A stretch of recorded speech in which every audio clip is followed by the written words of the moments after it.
ಎಲ್ಲರಿಗೂ ನಮಸ್ಕಾರ. ಇಂದಿನ ವಿಡಿಯೋದಲ್ಲಿ ನಾವು ಡಯಾಮಾಕ್ಸ್ 250 mg ಇರುವಂಥ ಒಂದು ಟ್ಯಾಬ್ಲೆಟಿನ ಬಗ್ಗೆ ಸಂಪೂರ್ಣವಾಗಿ ಒಂದು ಮಾಹಿತಿಯನ್ನು ತಿಳಿದುಕೊಳ್ಳೋಣ. ಈ ಡಯಾಮಾಕ್ಸ್ 250 mg ಅನ್ನುವಂಥ ಒಂದು ಟ್ಯಾಬ್ಲೆಟ್ ಇದನ್ನು ಏಕೆ ಬಳಸ್ತಾರೆ ಮತ್ತು ಯಾವ ಸಂದರ್ಭದಲ್ಲಿ ತೆಗೆದುಕೊಳ್ಳಬೇಕು ಮತ್ತು ಏನೆಲ್ಲ ಪ್ರಿಕಾಷನ್ಸ್ ಮತ್ತು ಸೈಡ್ ಎಫೆಕ್ಟ್ ಅನ್ನೋದನ್ನು ಈ ವಿಡಿಯೋದಲ್ಲಿ ವಿವರವಾಗಿ ನಿಮಗೆ ತಿಳಿಸ್ಕೊಡ್ತಾ ಹೋಗ್ತೀನಿ.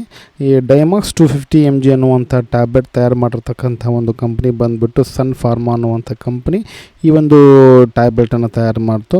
ಮತ್ತು ಇದರ ಪ್ಯಾಕೇಜಿಂಗ್ ಮತ್ತು ಒಂದು ಸ್ಟ್ರಿಪ್ಪನ್ನು ನೋಡೋದಾದ್ರೆ ನಿಮಗೆ ಒಂದು ಸ್ಟ್ರಿಪ್ಪಲ್ಲಿ ಏನಾಗುತ್ತೆ ಅಂದರೆ 15 ಅಂದರೆ ಒಂದು ಸ್ಟ್ರಿಪ್ಪಲ್ಲಿ 15 ಟ್ಯಾಬ್ಲೆಟ್ ಸಿಗ್ತಾವೆ. MRP ಬಂದುಬಿಟ್ಟು ನಿಮಗೆ 64 ರೂಪಾಯಿ ಆಗುತ್ತೆ ಈ ಒಂದು ಟ್ಯಾಬ್ಲೆಟಿನ MRP. ಇದು ನಾನು ವಿಡಿಯೋ ಮಾಡೋ ಟೈಮಲ್ಲಿರುವಂಥ MRP ಆಗಿರುತ್ತೆ. ಇದು ವೇರಿಯೇಷನ್ ಆಗ್ತಾ ಇರುತ್ತೆ.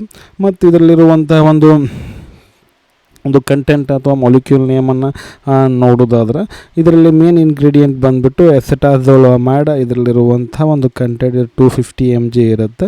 ಇದೊಂದು ಡೈಯೂರೆಟಿಕ್ ಆಗಿರುತ್ತೆ, ಅಂತಂದರೆ ಕನ್ನಡದಲ್ಲಿ ಹೇಳೋದಾದ್ರೆ ಮೂತ್ರವರ್ಧಕ ಔಷಧಿ ಆಗಿರುತ್ತೆ. ಇದೇನು ಮಾಡುತ್ತಪ್ಪ ಅಂತಂದ್ರೆ ದೇಹದಲ್ಲಿರುವಂತಹ ಒಂದು ಹೆಚ್ಚುವರಿ ದ್ರವವನ್ನು ಅಥವಾ ಲಿಕ್ವಿಡನ್ನೇ ಮಾಡುತ್ತೆ ಹೊರ ಹಾಕಲಿಕ್ಕೆ ಸಹಾಯವನ್ನು ಮಾಡುತ್ತೆ. ಈ ಒಂದು ಔಷಧಿಯನ್ನು ಏನಾಗುತ್ತೆ ಯಾವೆಲ್ಲ ಒಂದು ಸಂದರ್ಭದಲ್ಲಿ ಯಾವ ಸಮಸ್ಯೆಗಳಿಗೆ ಬಳಸಲಾಗ್ತದೆ ಅಂತ ನೋಡಿದಾಗ ಗ್ಲೂಕೋಮಾ ಅನ್ನುವಂಥ ಒಂದು ಕಾಯಿಲೆಗೆ ಇದನ್ನು ಬಳಸಲಾಗ್ತದೆ. ಅಂದರೆ ಕಣ್ಣಿನ ಒಂದು ಒತ್ತಡ ಹೆಚ್ಚಾದಾಗ ಅವಾಗ ಇದನ್ನು ಬಳಸಲಾಗ್ತದೆ. ಮತ್ತು ಆಲ್ಟಿಟ್ಯೂಡ್ ಸಿಕ್ನೆಸ್ ಅಂತ ಕೆಲವೊಂದು ಸಿಕ್ನೆಸ್ ಆಗ್ತಿರ್ತದೆ. ಮತ್ತು ಎತ್ತರ ಪ್ರದೇಶ ಹೋದಾಗೆಲ್ಲ ಸ್ವಲ್ಪ ಸಮಸ್ಯೆಗಳಾಗ್ತಿರ್ತದೆ. ಅಂಥ ಸಂದರ್ಭದಲ್ಲಿ ಇದನ್ನು ಬಳಸಲಾಗ್ತದೆ. ಮತ್ತು ಈ ಎಪಿಲೆಪ್ಸಿ ಒಂದು ಪೇಷಂಟಿಗೆ ಸಹ ಇದನ್ನು ಕೊಡ್ತಾರೆ. ಮತ್ತು ದೇಹದಲ್ಲಿ ನೀರು ತುಂಬಿಕೊಂಡಾಗ ಅಂಥ ಸಂದರ್ಭದಲ್ಲೂ ಸಹ ಏನು ಮಾಡ್ತಾರೆ, ಈ ಒಂದು ಮೆಡಿಸಿನನ್ನು ಯೂಸ್ ಮಾಡ್ತಾರೆ. ಇದು ಅಂದರೆ ಈ ಒಂದು ಮೆಡಿಸಿನ್ಸ್ ಹೇಗೆ ತೆಗೆದುಕೊಳ್ಬೇಕು, ಯಾವಾಗ ತೆಗೆದುಕೊಳ್ಬೇಕು ಅಂತ ನೋಡಿದ್ರೆ ಈ ಒಂದು ಮೆಡಿಸಿನ್ ಬಂದುಬಿಟ್ಟು ಡಾಕ್ಟ್ರ್ ಹೇಳಿದಾಗ ಮಾತ್ರ ಈ ಒಂದು ಮೆಡಿಸಿನನ್ನು ತೆಗೆದುಕೊಳ್ಬೇಕಾಗತ್ತೆ. ಸಾಮಾನ್ಯವಾಗಿ ಈ ಮೆಡಿಸಿನ್ ಊಟದ ನಂತರ ಏನೋ ತೆಗೆದುಕೊಳ್ಳೋದು ಉತ್ತಮ ಅಂತ ಹೇಳ್ತೀನಿ. ಇನ್ ಕೇಸ್ ಡೋಸ್ ಏನಾದರೂ ಮಿಸ್ ಆತಂದ್ರೆ ಡಬಲ್ ಡೋಸನ್ನು ತೆಗೆದುಕೊಳ್ಬಾರ್ದು. ಅಂತಂದರೆ ಈ ಬೆಳಿಗ್ಗೆ ಏನಾದ್ರು ತೆಗೆದುಕೊಳ್ಳೋದನ್ನು ಮರಿತೀರಿ ಆ ಒಂದು ಟ್ಯಾಬ್ಲೆಟನ್ನು, ಮತ್ತು ಬೆಳಿಗ್ಗೆ ಮತ್ತು ರಾತ್ರಿ ಟ್ಯಾಬ್ಲೆಟ್ ಎಟ್ ಎ ಟೈಮ್ ಒಂದೇ ಟೈಮಲ್ಲಿ 2 ಟ್ಯಾಬ್ಲೆಟನ್ನು ತೆಗೆದುಕೊಳ್ಬಾರ್ದು.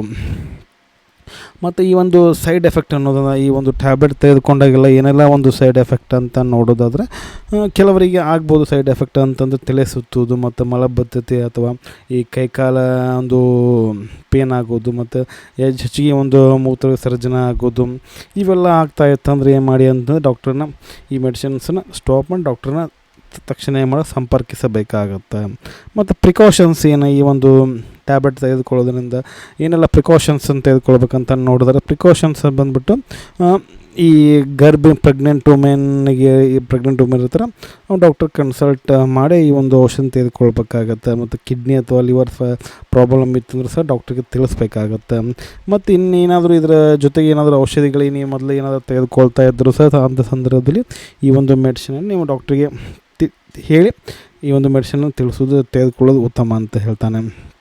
ಇದಾಗಿತ್ತು ಸ್ನೇಹಿತರೆ ಇವತ್ತಿನ ಈ ಒಂದು ವಿಡಿಯೋ ನಿಮಗೆ ಹೆಂಗೆ ಅನ್ನಿಸ್ತು ಅಂತ ಕಮೆಂಟ್ ಮಾಡಿ. ಈ ಒಂದು ವಿಡಿಯೋ ನಿಮಗೆ ಉಪಯುಕ್ತವಾಗಿತ್ತು ಅಂತಂದರೆ ಲೈಕ್ ಮಾಡಿರಿ, ಶೇರ್ ಮಾಡಿರಿ, ಹಾಗೆ ನಮ್ಮ ಒಂದು ಯೂಟ್ಯೂಬ್ ಚಾನಲ್ ಸಬ್ಸ್ಕ್ರೈಬ್ ಮಾಡಿರಿ ಅಂತ ಹೇಳ್ತಾ ಮತ್ತೊಂದರಲ್ಲಿ ಮಾತು ಸಿಗ್ತೀನಿ. ಅಲ್ಲಿವರೆಗೂ ಬಾಯ್. Thanks for watching. ಆರೋಗ್ಯ ನಮ್ಮ ಕೈಯಲ್ಲಿ.